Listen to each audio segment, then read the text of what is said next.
في ظاهرة في عالم الكتب لازم نقف عندها شوية. كتاب اسمه عادات ذرية أو Atomic Habits. الكتاب ده يعني مش مجرد كتاب نجح وخلاص، لا، ده بقى ظاهرة عالمية. فعلا. المصادر اللي بنبص عليها بتوصفه إنه واحد من أشهر وأنجح كتب تطوير الذات في السنين الأخيرة. والنهاردة مهمتنا مش إننا نلخصه، لأن فكرته الأساسية تقريبا بقت معروفة للكل. اللي هي إن التغييرات الصغيرة جدا. بالظبط، إن التغييرات الصغيرة جدا بتؤدي لنتائج مذهلة على المدى الطويل. مهمتنا نفهم ليه الفكرة دي بالذات والكتاب ده بالذات لمس عند ملايين الناس بالشكل ده. وده أهم سؤال، لأن فكرة التحسين المستمر أو الخطوات الصغيرة دي مش جديدة خالص. أكيد. يعني في فلسفات كاملة زي الكايزن اليابانية مبنية على نفس المبدأ. بس أعتقد نجاح جيمس كلير الكاتب ما كانش في إنه اخترع الفكرة، لا، كان في إنه فككها. بسطها يعني. بالظبط، حولها لنظام عملي وواضح جدا، دليل إرشادي. هو مش بس قال لنا إيه نعمل، هو شرح لنا إزاي نعمله وليه عقلنا بيشتغل بالطريقة دي. هو حول الفلسفة لمجموعة أدوات عملية جدا، وده اللي الناس كانت محتاجاه. طيب، خلينا نبدأ من العنوان نفسه. عادات ذرية. كلمة ذرية دي أو أتوميك لافتة للنظر. جدا. لما بنسمعها بيجي في بالنا الذرة في الفيزياء، أصغر جزء في المادة، وده واضح. بس هل في معنى تاني؟ أكيد. وهنا بقى ذكاء الكاتب. كلمة أتوميك ليها معنيين. مم. الأول زي ما قلت شيء صغير جدا، أصغر وحدة أساسية، وده أساس فكرة العادات الصغيرة. لكن المعنى التاني هو مصدر لقوة وطاقة هائلة، زي الطاقة الذرية. أوه، دي حلوة. فالكاتب من العنوان بس بيقول لنا إن العادات الصغيرة قوي دي اللي ممكن نشوفها تافهة هي نفسها مصدر قوة تغيير جبارة. العنوان لوحده بيلخص الفلسفة كلها. من أصغر سبب بتيجي أعظم النتائج. ده في حد ذاته منظور مختلف، بس برضو نصيحة ابدأ بخطوة صغيرة سمعناها كتير.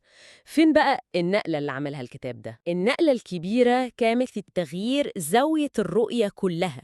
معظم كتب تطوير الذات بتركز على إيه؟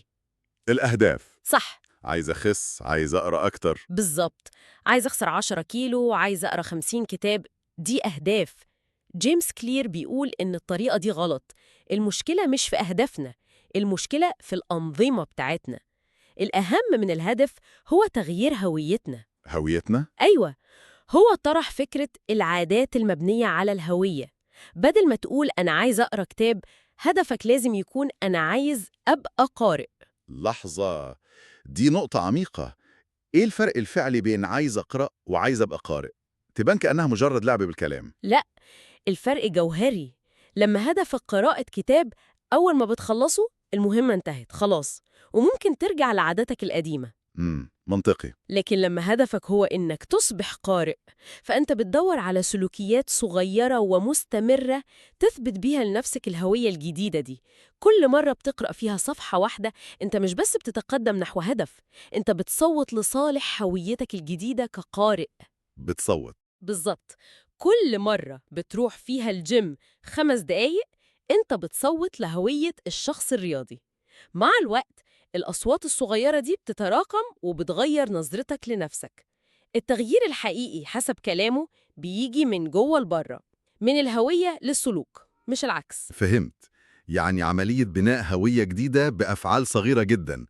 جميل من الناحية النظرية. بس إزاي نطبق ده؟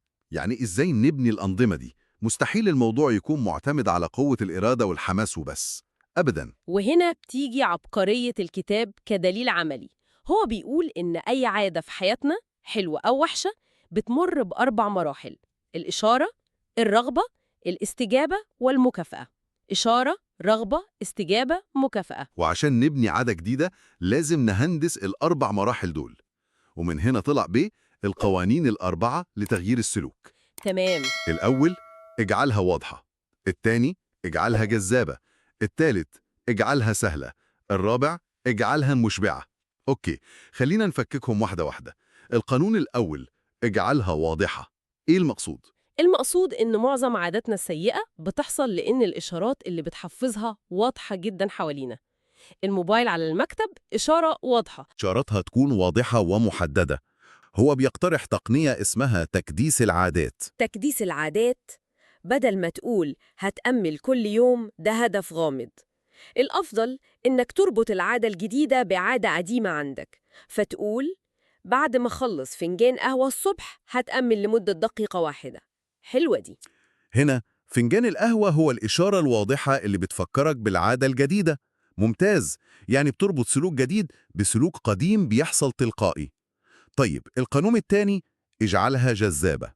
إزاي أخلي عادة مملة زي الرياضة جذابة؟ هنا بيقترح تقنية اسمها ربط الإغراء. الفكرة إنك تربط الفعل اللي محتاج تعمله بالفعل اللي عايز تعمله. إزاي يعني؟ مثلا تقول لنفسك مش هتفرج على حلقة من مسلسلي المفضل، دي رغبة، إلا وأنا على جهاز المشي، دي حاجة. دي حيلة نفسية ذكية. جدا. أو مش هسمع البودكاست اللي بحبه، رغبة، إلا وأنا بجهز أكل صحي للأسبوع، حاجة. كده عقلك بيبدأ يربط العادة اللي كانت مملة بحاجة ممتعة. ومع الوقت الرغبة في مشاهدة المسلسل هي اللي بتزقك تروح الجيم. فعلا. طيب القانون الثالث واللي يمكن هو الأشهر، اجعلها سهلة. هنا بندخل في قلب فكرة الذرية، صح؟ بالظبط، ده جوهر الموضوع كله.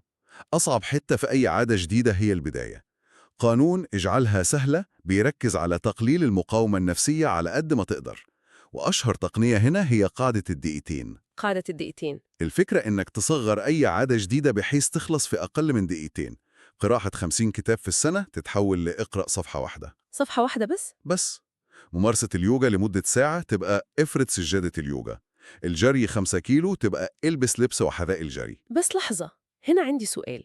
يعني قراءة صفحة واحدة أو إني ألبس لبس الرياضة وخلاص يبدو سخيف شوية، مفيش إنجاز حقيقي.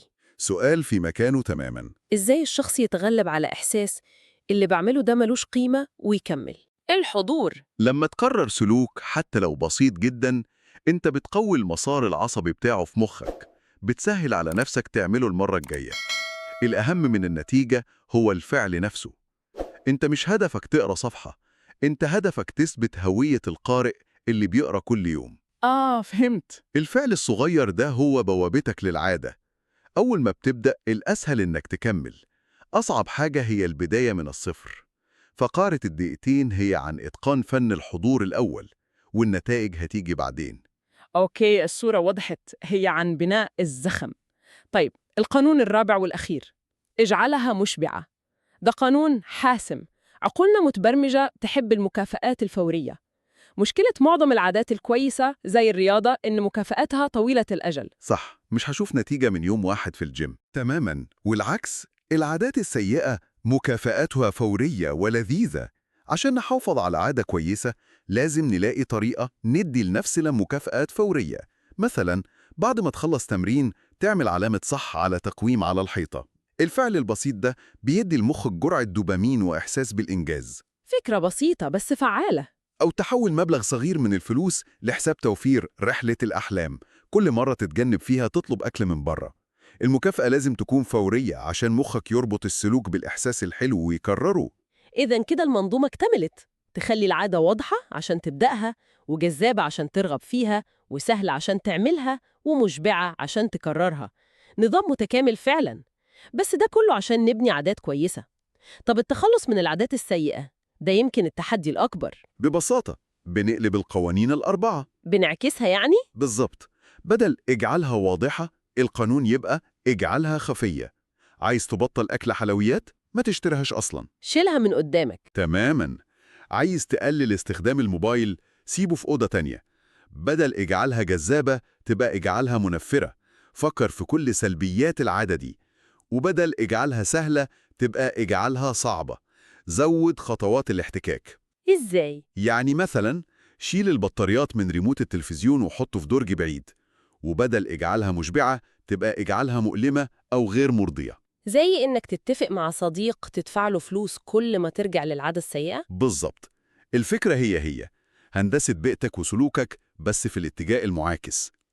النظام ده منطقي جدا وتقريبا مفهوش غلطة لأنه بيعالج السلوك من كل الزوايا. بس خليني ألعب دور محامي الشيطان. اتفضل. هل الأسلوب ده ينفع لكل حاجة؟ يعني مفيش مواقف في الحياة محتاجة قفزة كبيرة، تغيير جذري، مش مجرد خطوات صغيرة؟ طبعاً. هل الفلسفة دي ممكن تكون عذر عشان ما ناخدش إجراءات كبيرة وحاسمة لما تكون مطلوبة؟ ده نقد مهم ومنطقي، والجواب هو أيوة. أكيد في أوقات بنحتاج فيها القفزات كبيرة. لو في أزمة طارئة أو فرصة مش هتتعوض، مش هتستنى تحسين 1% كل يوم. صح. فلسفة العادات الذرية مش بتلغي أهمية القرارات الكبيرة، لكن قوتها في النمو المستدام طويل الأجل. هي النظام اللي شغال في الخلفية كل يوم. الأهداف الكبيرة بتحدد لك الاتجاه، لكن الأنظمة الذرية هي اللي بتضمن إنك ماشي في الاتجاه ده كل يوم. امم هي اللي بتخلي التقدم تلقائي ومستمر، مش معتمد على دفعات حماس متقاطعة. وهي اللي بتضمن إنك بعد ما تحقق الهدف الكبير ما ترجعش لنقطة الصفر. إذن لو هنلخص الفكرة الكبيرة، سر نجاح أعداد ذرية مش بس في تبسيط الفكرة ابدأ بخطوة صغيرة، لا، هو أعمق من كده. هو في تقديمه لمنهجية متكاملة، منهجية بتنقل التركيز من مطاردة الأهداف لبناء الهوية، ومن الاعتماد على قوة الإرادة لهندسة البيئة والسلوك. بالضبط. الخلاصة هي إن النتائج المذهلة اللي كلنا بنسعى لها دي مجرد قمة جبل الجليد. اللي تحت السطح، وده الأهم، هو مجموعة الأنظمة والعادات اليومية الصغيرة اللي محدش بيشوفها. وهي دي الأساس. لو ركزنا على بناء الأنظمة دي صح، النتائج الكبيرة بتبقى تحصيل حاصل. التركيز لازم يكون على العملية، مش على الجائزة في الآخر. طيب، ما الذي يعنيه كل هذا في النهاية؟ ده بيطرح سؤال مهم للتفكير. الكاتب بيقول إن كل فعل بنعمله هو زي صوت انتخابي لنوع الشخص اللي عايزين نكونه. هم. فلو بصينا على ال 24 ساعة اللي فاتوا من حياتنا وسألنا نفسنا إيه هي الهوية اللي انتخبناها النهاردة بأفعالنا الصغيرة؟ وهل الانتخاب ده كان مقصود وواعي ولا حصل بشكل تلقائي؟ الجواب على السؤال ده يمكن يكون هو أهم تغيير ذري نبدأ بيه.